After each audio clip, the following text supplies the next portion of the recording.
Sabi ko nga, I don't consider myself a leader, but I just lead you. Okay? In what way?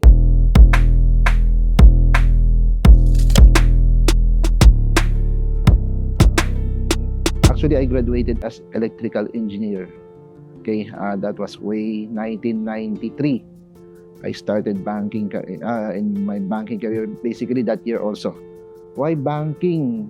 Actually, gulat din ako nandito kasi admittedly. Pero kasi I consider myself as just an average BM. Hindi naman ako magaling, hindi ako magaling. Marami pa mas magaling din sa akin.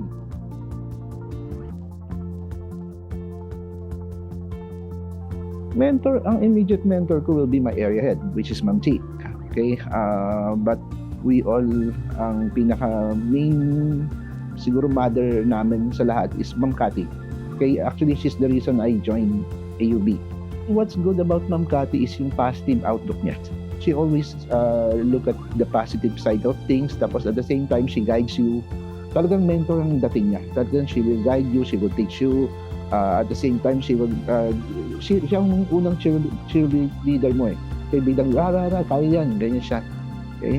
Si Ma'am Chi naman, siya yung taga-kulit, kaya mo, actually, cheerleader din siya eh, kaya mo yan, di ba? Both of them are really, yung leadership nila talaga shows, in fact, kahit sino tanongin mo sa region or area, they are happy with the leadership of Ma'am Cathy and Ma'am Chi.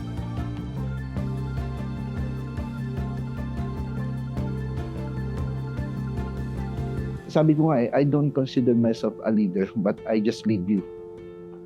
Paano ako mag-lead is more on delegation.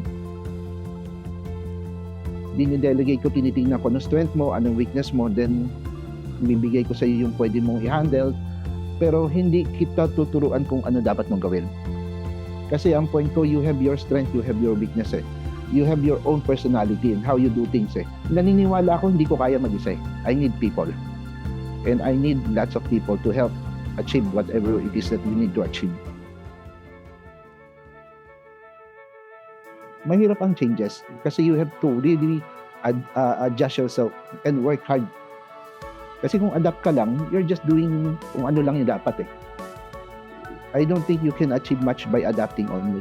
Ang sa akin lang, ang tatlong pinahawakan ko lang is faith in God, faith in yourself, and faith in others. Okay? Faith in God, kasi nga, as I told you, everything is by God's grace. Okay? Pag walang grace ni God, you can only accomplish so much. Ngayon, you have to trust yourself also. Why? Kasi kung nasan kang man ngayon, pinaghirapan mo yan eh. Meron ka na-accomplish. So, nandiyan ka, ibig sabihin kaya mo, magaling ka. So, kung kaya mo, in short, naniniwala din ang management sa'yo, na yung binibigay sa'yo, kaya mo.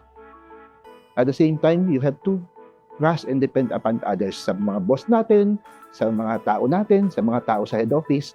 Why? Sabi ko nga, hindi mo kaya mag-isa. Kailangan mo sila. Kailangan mo na support ng management, kailangan mo support ng mga people sa head office, kailangan harmonious ang relationship nyo at united kayo.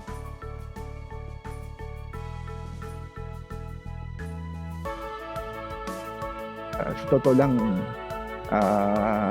I love this mom. Why? Because they love their people. They trust their people. They take care of their people from the management, from the owners down to the bottom line. Okay? Hindi madaling mahanap ang ganitong institution. Okay? So, in short, you need all this, and at the same time, naniniwala ako, kung kaya ko, kaya niyo. So, love your work because this bank loves you.